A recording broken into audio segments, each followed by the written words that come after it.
Titanic ഒരു ഐതിഹാസിക നാമം ദുരന്തവുമായി പര്യായമായത്. എന്നാൽ ആ അവിശ്വസനീയമായ ദുരന്തം ഒരിക്കലും സംഭവിച്ചില്ലെങ്കിൽ എന്താവുമായിരുന്നു?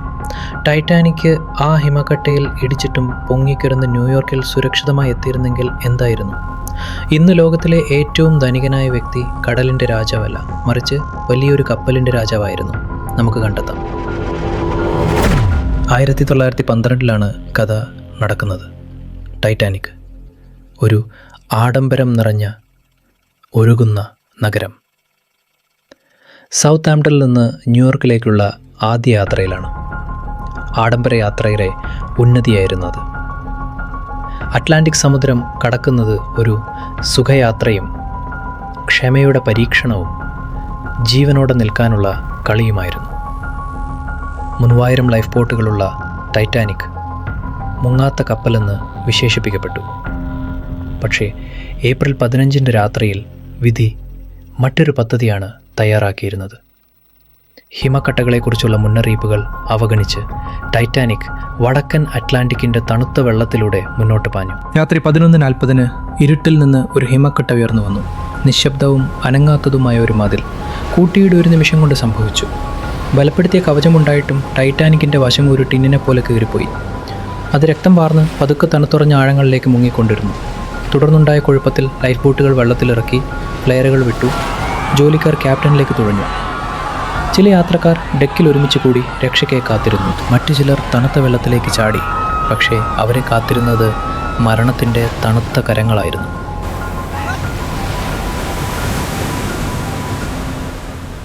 പിറ്റേന്ന് രാവിലെ ഒരു കാലത്ത് ശക്തമായിരുന്ന ടൈറ്റാനിക് വളഞ്ഞ ലോഹത്തിൻ്റെ കൂമ്പാരവും സ്വപ്നങ്ങളുടെ ശ്മശാനവുമായി മാറി. 2224 യാത്രക്കാരിൽ 706 പേർ മാത്രമാണ് ജീവനോടെ രക്ഷപ്പെട്ടത്. വിധിയുടെ അനിശ്ചിതത്വത്തിൻ്റെ ഒരു ഓർമ്മപ്പെടുത്തൽ.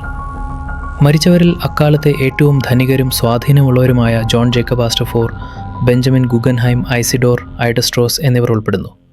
അവരുടെ അകാല മരണം സമൂഹത്തിൽ വലിയ പ്രത്യാഘാതങ്ങൾ സൃഷ്ടിച്ചു. റിയൽ എസ്റ്റേറ്റ് രാജാവായ ആസ്റ്റർ യൂറോപ്പിൽ നിന്നുള്ള അവധിക്കാലത്തിന് ശേഷം മടങ്ങവെയാണ് ടൈറ്റാനിക്കിൽ മരിച്ചത്. അദ്ദേഹത്തിൻ്റെ മരണം യുവഭാര്യ മഡലൈൻ ഫോർസിനെ മാത്രമല്ല, അവൻ്റെ വിപുലമായ സമ്പത്തിൻ്റെ ഒരു വലിയ ഭാഗവും അനാഥമാക്കി. ഖനന വ്യവസായിയായ ബെഞ്ചമിൻ ഗുഗൻഹൈം തൻ്റെ ആഡംബര ജീവിതവും കലകൾക്കുള്ള സംഭാവനകളും കൊണ്ട് പ്രശസ്തനായിരുന്നു. അദ്ദേഹത്തിൻ്റെ മരണം ഗുഗൻഹൈം കുടുംബത്തെ ഖനനത്തിൽ നിന്ന് ജീവകാരുണ്യ പ്രവർത്തനങ്ങളിലേക്ക് തിരിച്ചുവിട്ടു. മാസിസ് ഡിപ്പാർട്ട്മെൻറ്റ് സ്റ്റോറിൻ്റെ ഉടമകളായ ഐസിഡോറും ഐഡയും പഴയ ലോകത്തിൻ്റെ ഗാംഭീര്യത്തിൻ്റെ പ്രതീകമായിരുന്നു. അവരുടെ ദുരന്തപൂർണമായ അന്ത്യം ഒരു യുഗത്തിൻ്റെ അവസാനത്തെ അടയാളപ്പെടുത്തി.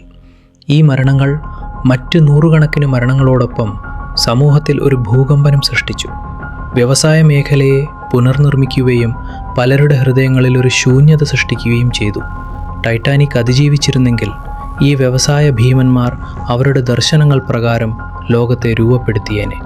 അവരുടെ തുടർച്ചയായ സാന്നിധ്യം ബിസിനസ് ഇടപാടുകളുടെ ഗതി, രാഷ്ട്രീയ തീരുമാനങ്ങൾ, 1-ാം ലോകമഹായുദ്ധത്തിൻ്റെ ഫലം വരെ മാറ്റിയേനെ. ടൈറ്റാനിക്കിൻ്റെ മുങ്ങൽ ജീവനുകൾ മാത്രമല്ല, സാധ്യതയുള്ള ഭാവികളും അവസാനിപ്പിച്ചു. നമ്മുടെ ലോകത്തെ ആഴത്തിൽ സ്വാധീനിക്കാൻ കഴിയുമായിരുന്ന ഭാവികൾ. ടൈറ്റാനിക് ഒരു കപ്പൽ മാത്രമല്ല മുക്കിയത്, ജീവിതങ്ങളും അഭിലാഷങ്ങളും വിധികളും തകർത്തു. ടൈറ്റാനിക്കിൻ്റെ ദുരന്തം കടൽ സുരക്ഷാ നിയമങ്ങളിൽ വൻ മാറ്റങ്ങൾക്ക് വഴിയൊരുക്കി. പിന്നീടുള്ള വർഷങ്ങളിൽ എണ്ണമറ്റ ജീവനുകൾ രക്ഷിച്ചു. പക്ഷേ ഇത് ഉടനടി സംഭവിച്ചില്ല. നിരവധി ദശകങ്ങളായി കപ്പലുകൾ അപര്യാപ്തമായ സുരക്ഷാ മുൻകരുതലുകളോടെ കടലിലൂടെ യാത്ര ചെയ്തു. പുരോഗതിയുടെ മനുഷ്യവിലയുടെ ഒരു ഗൗരവമായ ഓർമ്മപ്പെടുത്തൽ. പിന്നെ നമുക്കെല്ലാം അറിയാവുന്ന, ചിലർക്ക് പ്രിയപ്പെട്ട ഒരു കഥയുണ്ട്. ജാക്കിൻ്റെയും റോസിൻ്റെയും കഥ. ദുരന്ത ടൈറ്റാനിക്കിലെ നിഷിദ്ധ പ്രണയത്തിൻ്റെ കഥ. ടൈറ്റാനിക് മുങ്ങിയില്ലായിരുന്നെങ്കിൽ ഒരു കഥയും ഉണ്ടാകുമായിരുന്നില്ല. ഒരു ഇതിഹാസ പ്രണയവും ദുരന്തപൂർണമായ അന്ത്യവുമില്ല. ഒരുപക്ഷെ സാധാരണ ജീവിതം നയിച്ചേനെ എന്ന് മാത്രം. ടൈറ്റാനിക് ഒരു കപ്പൽ മാത്രമല്ലായിരുന്നു, അത് മനുഷ്യൻ്റെ അഭിലാഷങ്ങളുടെ ഒരു ഉപമയായിരുന്നു. സമൂഹത്തിൻ്റെ മാനദണ്ഡങ്ങളുടെ പ്രതീകം. ഇതിഹാസ പ്രണയ കഥകൾക്കുള്ള ഒരു ക്യാൻവാസ്. കഴിഞ്ഞൊരു യുഗത്തിലേക്കുള്ള ഒരു കവാടം.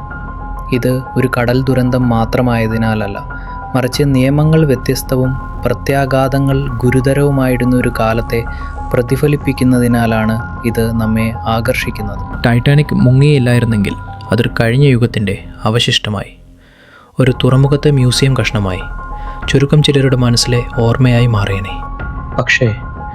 പക്ഷേ വളരെ സങ്കടകരമായ കാര്യം എന്തെന്നാൽ അത് മുങ്ങി നിരവധി ആളുകൾക്ക് ജീവൻ നഷ്ടമായി. അവരുടെ ആത്മാക്കൾക്ക് നിത്യശാന്തി നേരുന്നു.